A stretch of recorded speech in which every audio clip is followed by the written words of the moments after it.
What's going on, everyone, and welcome to the Chance Talks Business podcast, where we help small and medium sized businesses reach their full potential. Today, we're making history on the podcast. We have our very first guest, and I'm excited to talk to this guy. I was actually a guest on his podcast and the Mindset Cafe. And we have Mr. Devan Gonzalez from Strive 11 Fitness and the Mindset Cafe podcast. How's it going today? It's going great. Thank you for having me on, and it was a pleasure getting to have you on my podcast as well. So I'm happy to run it back with you. Yep.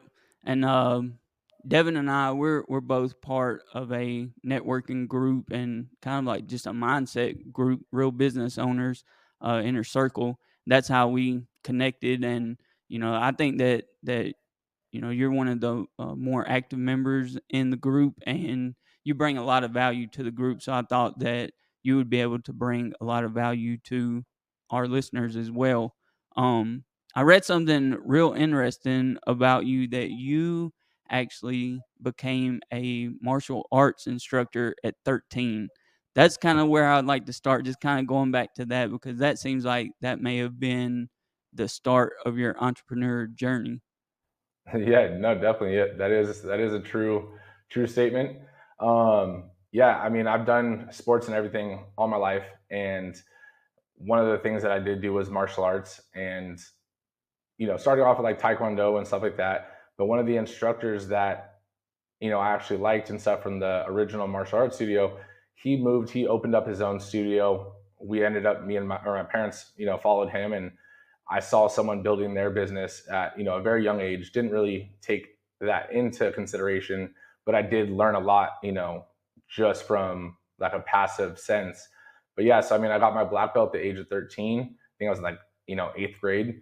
And, I was working under the table as a head instructor, and did that all the way through high school. And that ended up leading into me going to college, and the martial arts studio not really being the right hours for a college student. So I Mhm. ended up, getting certified as a personal trainer, and starting to go as a personal trainer for a big corporate gym. What was that process like? Is that a tedious process? Do you have to go through a lot of training for that, or is it kind of just like just a certification program? So for the personal trainer, Yep. yeah. So for the personal trainer, there's a couple different companies and stuff that you can do it online. You can go into some have like class locations, but it's anywhere from a 12-week to a 12-month process, again depending on how fast you learn it. But then you take the test, and now you're certified essentially for 2 years. Just like how a nurse or an EMT has to renew their certification, as a personal trainer, you have to renew your certification every 2 years, right? You can either take the test again, or you can do continuing, education credits, and basically add to that, which is something that I've always done, because I thought it was always like, why am I just going to take the test and do it again? I mean, I have a kinesiology degree, and the personal training certification was like my freshman classes in kinesiology, right? Like I learned that and plus a ton more. So it was like, for me, that test was like I could do it in my sleep. It's like, let's learn some more stuff, right? Yep. What were some of the challenges that you had making the transition from being a martial arts instructor at such a young age into starting another business as a college student? What are some of the challenges that you faced during that time? I mean, I guess some of the challenges that I faced as a martial arts instructor helped me even until now, I guess, because I mean, as a 13-year-old, you're communicating with parents, what's going on with their kids. And, I'm teaching kids that are anywhere from the age of 2 to 18, and they're listening to a Mhm. 13-year-old, right? So you have to put this mask on, in this authoritative mask, and it doesn't matter what the age is. Like, I'm here, you're here. Like, there's a Mhm. respect barrier, and learning that from a young age, that it's not just age or anything. Like, wisdom is wisdom, right? So going into like the personal training side, it was one of those things where, as an 18-year-old, some adults don't always take the most advice, or they want a personal trainer that's like 45 years old, that is a veteran in the game.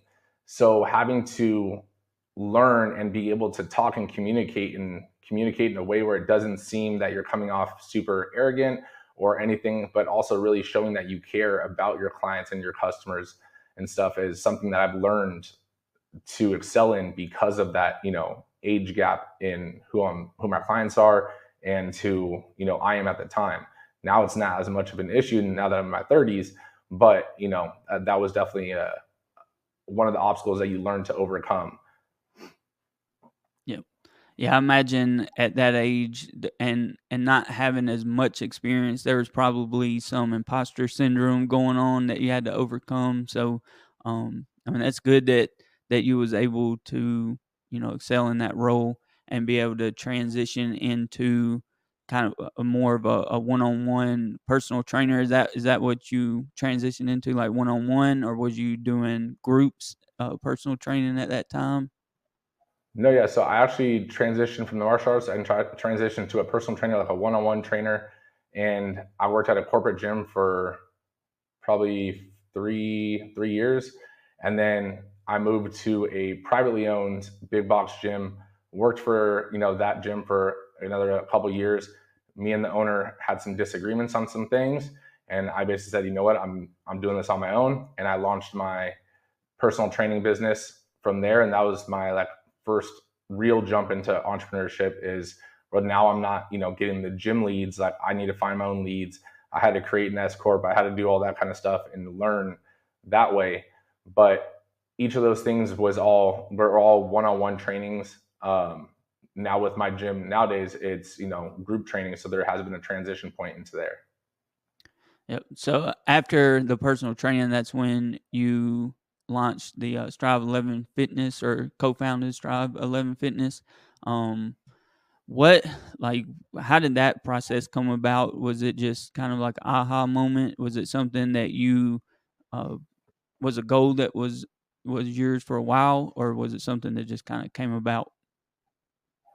So Strive 11 Fitness, it came about from me knowing I wanted to open my own gym one day, just like every trainer, says and has that vision of owning their own gym, right? But my immediate, outlook was like, okay, opening up a gym to do my personal training clients at. And when I started doing the numbers and stuff, I was like, this really doesn't really make sense. Like I'm just opening up a business to still be the business, even if I hire trainers. Like again, like it's if I leave or I can't just leave, I'm going to be there all the time. So then I was, my brain goes 24/7. So one of those things where I was driving one day and one of my clients had just told me, some issues they were having with their boot camp they were going to in between our sessions, because again, personal training is not cheap. Hmm. And it's one of those things where, I mean, me personally, I had clients, 12 to 16 hours a day, 6 days a week. So I was busy. So it wasn't like, I was just charging a boatload and stuff like that. Like I was busy and I hated having to turn down clients, because of that schedule. But when I was driving, something kind of clicked in my head. One of my clients had just complained, and I've heard this complaint numerous times, about the boot camp they would go in between our sessions to still get a workout in. And what I realized was that a lot of the boot camps out there have the same or similar problems, and no one's really addressing it, right? From their classes or class times being overfilled. So when you have to schedule a class, especially if you have to schedule the day before or even the week before, if you can't get your 5 a.m. class or your 5 p.m. class because it's always booked, it gets discouraging. Then there's a membership drop off. Hmm. Also, if there's a dedicated class time that you show up to, some people hate having the attention turned on them. When you're late and you walk into a door and all of a sudden the entire room looks at you, right? Some people get discouraged by that. So they're like, you know what? I'm not going to be 15 minutes late to this class. I'll just go later today or I'll just go tomorrow. Hmm. And, so now they just skip the workout because typically they don't go later in the day. So again, you start to lose members that way. And some other issues that the boot camps had, and I was like, why aren't they solving these problems? So then I started thinking about how would I solve it? And basically I started compiling what now is Strive 11 Fitness with my current clients. So even though it wasn't group training, I was putting them through what the Strive 11 workout is, and then seeing how they liked it and making tweaks and adjustments. And then while I still had my personal training company, me and my business partner, he was one of my clients, and I basically brought the idea to him because he was starting to get into the personal training space as well. And I was like, look, you can go the route that I've gone, or we can tackle this new route that can excel us. And I basically painted the vision for him, painted the picture, and he was like, let's do it. So COVID hit. We actually 2020, we were in the park doing the Strive 11 workout program for people to come do. And then in between, he was working at Kaiser. He was working at a hospital as a physical therapy aide. I had my personal training clients, and then in between, we were going to the park on the weekends to kind of expand the program. And then 2021, it was like, okay, like this, it's time to run it. And basically, Strive 11 now solves all those problems. Yep. I'm a big technology guy. I like technology and using technology to advance business. I noticed with Strive 11 Fitness that y'all use a lot of technology in your business, and it's kind of revolutionary what y'all are doing with your business. Can you just kind of touch on that a little bit of the role that technology played in your business? Oh yeah, definitely. And I agree with you. Like technology is huge, right? And as a gym owner, a lot of gym owners start to think that, I'm a gym owner because I like training, I like training my clients. But at the end of the day, it's a business, right? Mhm. And if you don't adapt with the times of the business, you're going to get left behind, right? So it's like, why not make things more efficient? It's not that it makes it easier, it makes it more efficient for certain things, right? So we built out our own CRM, right? So we have a CRM that, auto texts our leads and helps us lead nurture so that we're not missing leads and that following through the process. Um, as well as we do have the heart rate technology. So the members that want to wear the heart rate strap, right? It's because everyone has Apple Watches and Fitbits and stuff, and while those are great, there's no knock to any of those products. Those are all giving you radial pulses, right? So right from your wrist, there's a radial pulse, and that's what you're getting as your heart rate. Where the chest strap comes in for my zone, it's basically giving you more of a reading like an EKG. So it's a little more accurate. And a lot of the Fitbits and Apple Watches have the additional app that you can just add to your watch for that heart rate to connect to your watch and stuff. But then we do have a TV in the gym that has a live read of all the members wearing the heart rate strap so that the trainers can see everyone's heart rates, live, so that one, people aren't overexerting themselves, but two, that people aren't underexerting themselves, because that's Mhm. typically the case, Yep. right? Someone's like, I'm giving it all my got, all I have, and you look up the screen, you're like, come on, you're in 60% heart rate zone. Like, look, it's blue. Like, it means you're cold, right? Like, let's Mhm. go. You're not, I actually don't even see any sweat on your forehead. Like, come on, let's pick it up. And all of a sudden they're like, oh, okay, you caught me. It's like, come on, man, the heart don't lie. Like, so that's one of the things that we got. And then we do have some other things from our nutrition app. So we do have a meal plan app, that we give nutritional guidance from. The members that want the service of us writing out meal plans for them and stuff, we have that from. We have a body composition scan, so you stand on it. It's a medical grade scale to a degree, and then it basically gives you your printout of your body composition, which is basically your muscle mass, your body fat percentage, your lean body weight, your water retention, all those kind of things. It breaks you down by segments, legs, arms, torso, all that kind of stuff, to see where change is happening over time. And again, there comes an app with that as well. Yeah, that's awesome. That's and I think that's what people need inside of their fitness journey, because I know just myself and like my wife, we've been off and on with fitness, and just trying to stay motivated, having that kind of information and that data, I think that helps a lot with staying consistent. And then also y'all do more of like boot camps. Is that the style that y'all use is boot camps? So by textbook definition, yes. But the hard thing is because there's not really a textbook definition for what we're doing. So when people ask, I say we're a boot camp style gym, Mhm, right? When we do hit or high intensity interval training style workouts, the keyword being style. mhm, Um, the reason being is our gym was founded off of, again, my personal training, right?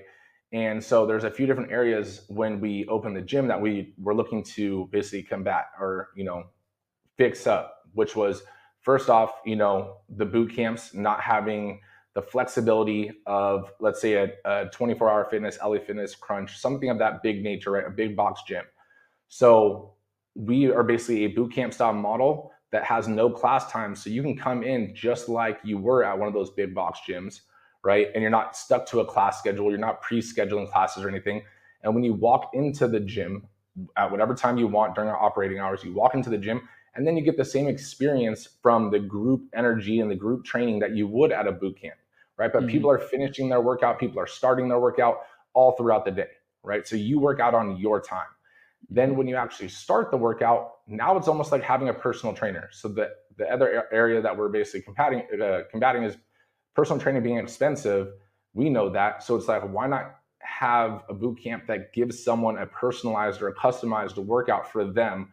And it's a tough workout for them at their level versus just like a boot camp that's tough for everyone on a generic level, right? So for us, we have our 11 stations, we have our warm up, we have our ab station, all that kind of stuff.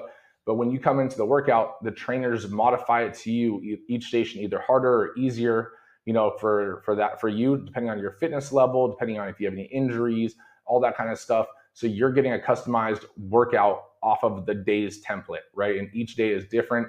We do 5 different weekly muscle splits to make sure that we're switching things up, that we're keeping it engaging and all that kind of stuff. And then also one of the things that I forgot to mention on the tech side that we launched at the end of last year too was we actually have a rewards app, right? So that's a huge thing that keeps members Mm-hmm. engaged, right? So by you checking in, by you referring friends, by you, using the MyZone, the heart rate belt, like you get points, and then you can use that to get free stuff. And again, I took that from my love of the Chipotle restaurant, right? I went into Chipotle and I was like, man, I wonder if we could do this, Yep. because it was always nice to get a free burrito or something every now and then. So Yep. Yeah, I agree. So there's kind of like a debate within the fitness world of nutrition versus your workout. Like there's some people that would say, well, you can eat whatever you want as long as you work it out and do your workouts. You just have to work out more to burn it off.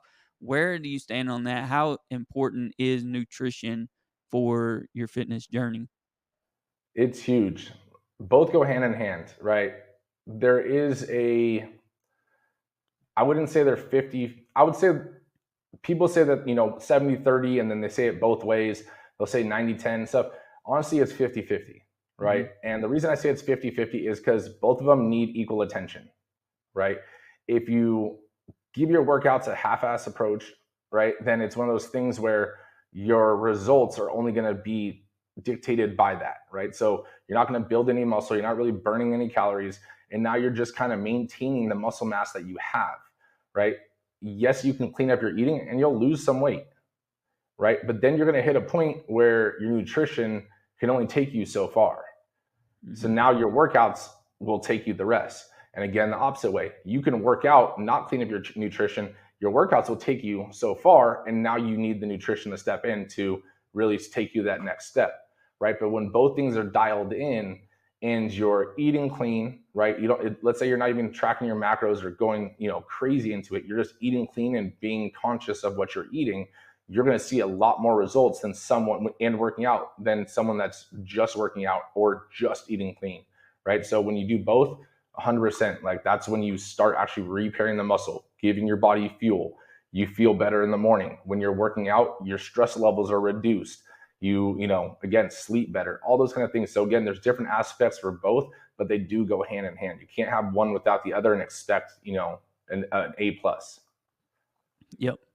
I know right now, like a big thing is fasting and intermediate fasting. Do you think that it's better to do your workout like whenever you wake up after you've been through a fast and slept through the night? Is it better to work out then, or is it better to work out another time of the day? So I know exactly what you're going into. Like some people say that, you have to working out an empty stomach burns more fat, kind of Hmm. thing. That's actually a misconception. Yep. That's there hasn't been enough studies to dictate that. And at the end of the day, like if I get up in the morning and wake up at, let's say, 4 or 5 a.m. and do a workout, you are not getting my 100%. Like Yep. even if I try 100%, like that's just not my time of the day to work out, right? Naturally, if I work out anywhere from noon till midnight, you're going to get a lot better workout from me, right? Mhm. So the second half of the day is just where I shine, right? So each person on that aspect, again, is wherever they need to fit, right? Because if you know you're going to have better energy at 2 p.m. instead of 8 a.m., well, then you're probably going to either lift heavier or go farther on your cardio, or give more output. So again, your results are going to be better, right? Mhm. Your nutrition can be dictated around whatever you eat, or wherever you work out. But at the end of the day, for fasting and stuff like that, intermittent fasting only works because it reduces your calories. There's nothing flashy or scientific that has been proven that if you do intermittent fasting, you lose weight because of the results of intermittent fasting, Yep. right? It's because you're giving yourself a small window to basically eat. And Mhm. technically, when you do intermittent fasting, you're still supposed to eat the amount of calories you need within that window. And that's Yep. what people don't realize, right? So if I'm eating, let's say, 2,000 calories and I'm giving myself a 6 hour window, that means within 6 hours, I need to eat 2,000 calories. And that Mhm. doesn't mean to go to, McDonald's and eat a one meal. Like you're supposed to be eating three essentially meals within that window and, be okay. And you're going to be full as, heck trying to fit that in, right? It's going Yep. to be uncomfortable. So for most people, I tell them like, look, if intermittent fasting was this golden thing to be lean and cut and jacked, then why do like the Mr. Olympias and stuff wake up in the middle of the night to eat, Mhm. right? If it was really that important to fast to get the results, then why do athletes eat, or let's say like Michael Phelps eating 14,000 calories? There's Mhm. no way he's doing that in 6 hours, right? Yep. But people lose weight because all of a sudden you only get 6, 8 hours, whatever, to eat. And now normally you would snack or eat, a Twinkie on the couch at night. You take that out, all of a sudden you're gonna lose some weight. Yep. Yeah, You I know, mean that makes a lot of sense. So like me, you're in a very competitive field, a competitive niche. But I think that y'all separate yourself enough. What other than what we talked about, what are some other ways that you separate and say like, hey, we're not just your average gym. How do you separate yourself from that? no, definitely. That's actually a great question. So the main one that separates us from a lot of the other gyms is the fact that we are a boot camp that has no class times. And I know it separates us because anytime I hop on the phone with a franchisee or a potential franchisee or a potential lead for our gyms, and they're like, what do you mean you don't have class times? Mhm. Right? So when you get that question enough, that means that it's not common for it to be happening that way, right? So we don't have class times, and allowing members to basically get that group, training or boot camp experience at the leisure of their own schedule instead of basically being dictated by our schedule is the number one basically separator.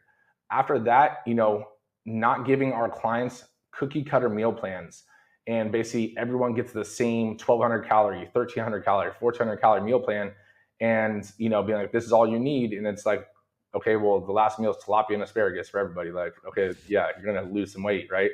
Yep. Um, and then the other thing we do, like, we have the body composition scan in house. The reason being is, we actually talk to our members about their results, right? Yes, you should look good and feel good. Your clothes should fit good, and all that, rah, talk. But at the end of the day, like numbers don't lie, just like in business, right? Mhm. So we want our clients to see the numbers. And also our advice is we can give better advice knowing the actual numbers. If you didn't have a good reading, why? Like let's dive into it. Let's solve the problem. But again, if you're just like, I feel better, I haven't fit into these pants, it's like awesome. But are you building muscle? Are you losing fat? Are you, retaining water and now you're not? Like, all those things. Um, and then I think the last one, this is a separator in my book, is we're not another boot camp that runs challenges every 6 or 8 weeks, Mhm. right? We have basically 4 challenges. One's a self accountability challenge. It's very similar to the 75 hard, basically just tweaked a little bit for our gym members. But again, I even dedicate it towards 75 hard on there. That Mm-hmm. one's there's no winner or anything like that. That's just to get you started, right? It's a PDF sheet. Then we have our two other challenges, one of them being our bi-monthly challenge that runs every 2 months, but it's all based off the heart rate belt, right? So you don't need to pay to get into it. If you have the heart rate belt, you're in, right? Mm-hmm. And it's one of those things, again, that just creates a competitive nature. And again, it creates that motivation and that community feel, because in the app, there's a live leaderboard of everyone's workouts. When they finish it, your heart rate points that you get for your workout go right onto that leaderboard and you get moved up. So all of a sudden, people are battling for first, second, and third. And at the end of 2 months, we give out basically extra points to first, second, third Mm-hmm. to the rewards app to get free stuff. And then we do have the third challenge, which is similar to that that bi-monthly challenge, but it's called our yearly never give up challenge. You have to have the most amount of check-ins for the gym for the entire year. And then the separator from check-ins is basically your heart rate points. That's the tiebreaker, right? So first one, you can get points outside the gym, inside the gym. As long as you're wearing the belt, you're getting points. Second one, you got to be getting those points and making sure that you're at least getting a workout in at the gym so that you can, win that challenge. And that one's basically, there's one winner. You did the best this year. Next year is free, right? You get a free membership for the entire year. And then a lot of the other gyms are doing these paid challenges, and getting revenue on these like 6 to 8 week challenges. They do them every 6 to 8 weeks, which is almost like its own little mini membership. For us, we have an 11-week challenge, but we only run it twice a year, right? Mm-hmm. So I tell people, whether they're a member or not, like, don't expect to do this in 2 weeks, because again, the next one's not happening until the end of the year, and we only do it at the beginning of the year to give you that little push and get you ready for summer. And then we do it after summer, right before the holidays, to make sure that you're feeling good and everything before the holidays season hits. And then that's when people tend to slack off. And I want to make sure you're feeling that you're best going into the holidays, that you don't slack off, right? Yep. Yep. And you touched all over it there with the mindset. I think mindset is I think it's just as important as nutrition and the exercise. Because if you can't beat your mind and you can't get yourself into the gym, then you're not going to have very, very much success in your fitness journey. What are some other things that y'all do to make sure that people's mindset is, you know, in a positive mindset, and that they don't get discouraged on themselves? No, definitely. It's a great question. So we have the Mindset Cafe, basically Mhm. kind of tied to the gym, but it's not officially tied to the gym, that our members interact with, right? And which goes into entrepreneurship. And then we do our second call of the week, which is basically fitness, health, and mindset. Mhm. And those are usually live episodes, so our members and other people can interact in the comments, and we can actually give them on spot answers. But as far as in the gym itself, we built a community, and we're really big on community, right? So we see friendships and everything being born within inside the gym, which is amazing to see.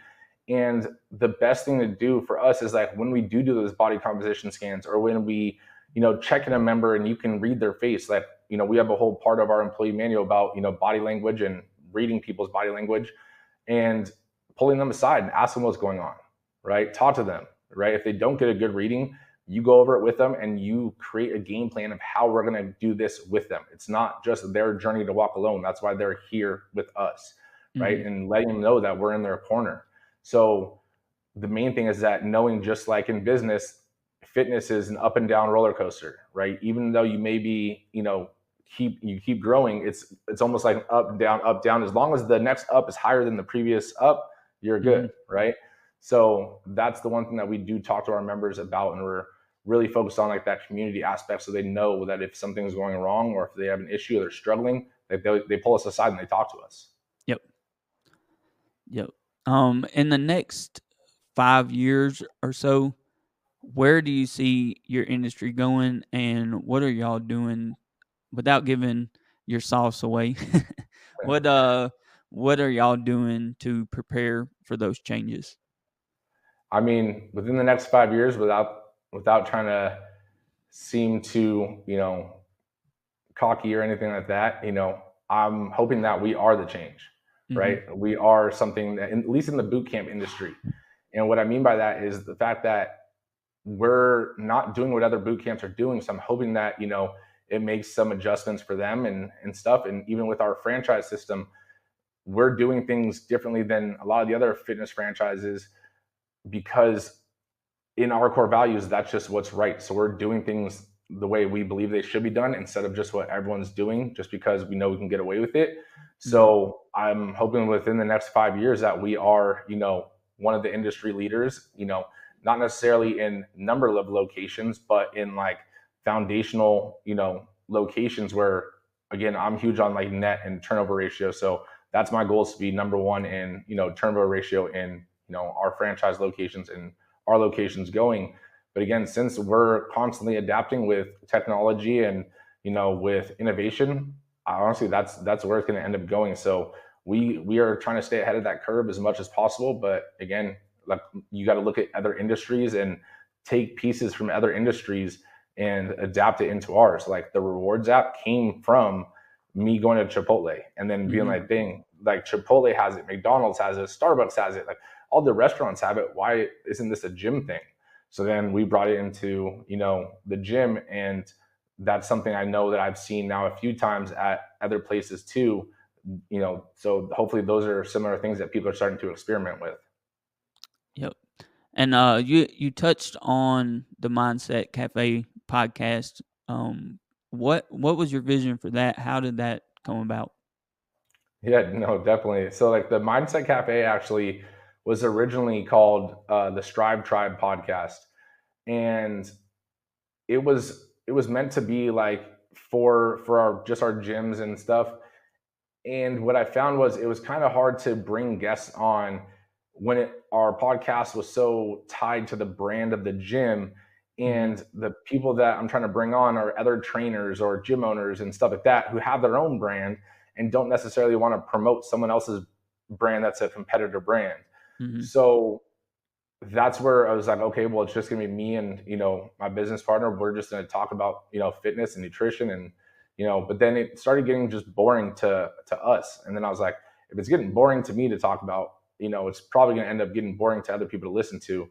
Like, let's switch it up. And so I've always been really big on mindset, and my business partner with Strive, didn't want as much to do with the podcast. He, that wasn't really his cup of tea. So I was like, that's fine. Like, I'm gonna take it over if that's cool. And he's like, you do it. Like, I ended Mhm. up being able to bring him back on the show every now and then, and he's cool with that. So, but the Mindset Cafe now is really to dive into mindset in general. Because again, just like business, how we take things from other industries and apply it to our industry, mindset is similar, right? You learn from other people's stories and how they got overcome with obstacles and then they exceeded, and how did they do that, right? What was their mindset? What was their thought process?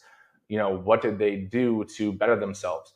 And now you can take what you want and your golden nuggets from it and piece it together to create your own change, right? Because not every change is going to be copy and paste. Like, you're going Mhm. to have to, you know paper mache basically your golden nuggets together and make your own success. So with that, it's like now we can talk about entrepreneurship and the mindset of an entrepreneur, because a lot of people are interested in it, especially with like social media and stuff. Mhm. And the second aspect being still tied to fitness. But again, even entrepreneurs, like, I want to make sure entrepreneurs realize that fitness is a huge part of being a successful entrepreneur, Mhm. right? When you feel good, you look good, right? Or when you look good, you feel good. When you feel good, you do good, right? So if you're fit, your stress levels are down, you feel good about yourself, you're going to be walking more confidently, everything is just going to flow a little bit better, right? So it's one of those things where, again, if you're taking care of yourself, that radiates to your team starts to take better care of themselves, your customers, your members, like, they all start doing the same thing, because again, you're leading Yep. by example. So again, that's where the Mindset Cafe kind of came from, was like, okay, like, let's not focus on like the gym brand, let's do something that I wanted to actually do, which was mindset. And then what areas do you want to do? Fitness and entrepreneurship. Yep. Who are some of your mentors in the mindset space? It could be people that you know, or books that you read, authors, anything like that. No, I mean, definitely. So I mean, some of the things that I've listened to over the years, I've always been big on, podcasts and personal development and stuff. And before I really got into that, like, this is YouTube, right? So I mean, Mm-hmm. back in the day, like I was watching Bedros Keuilian, when I have a Yep. personal training company, learning how to do all that kind of stuff, and he started digging into some of the mindset. Ed Milet is, another big one on mindset as well. But then a few other ones from like books and stuff would be like Jocko Willing's, his dichotomy of leadership, and realizing that you got to take the blame, and that goes for anything in life, not just in like leadership and business, but anything. Um, and then I would say like, Andy Frisella for his just straightforward and, realizing that nothing is given to you.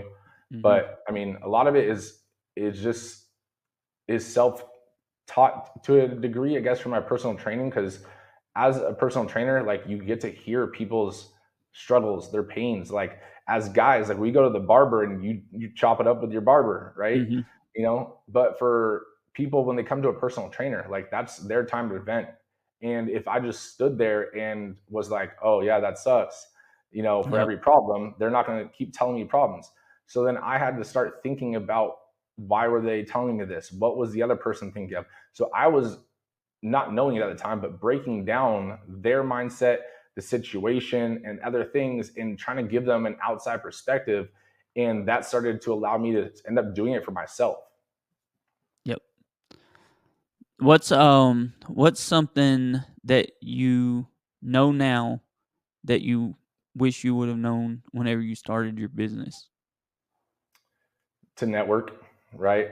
I mean, I think Yep. as a young entrepreneur, even a young professional, it's one of those things where you think that you need to figure out everything yourself in order to be a person of authority or a person of recognition to the other successful people. And what you need to realize is the fact that you're only running into the same wall, a few more times before you break through it, when a team of people could have helped you break through it in one go, right? And networking allows you to do that, right? From either mentors, like for our franchise system, I hired a mentor for a franchise system that he built his own, and he grew it to 400 locations, sold it. And I was like, okay, well, you've already faced some of the problems I'm gonna face. Like, I'd rather value the time that you spent running into that wall, and so I could just go around the Mm-hmm. wall, right? So those are some of the lessons, like network, meet people, and that way when you can collaborate on issues, even though they're not in the same industry, you can get an outside perspective and, solve problems and make your life easier and your growth so much faster.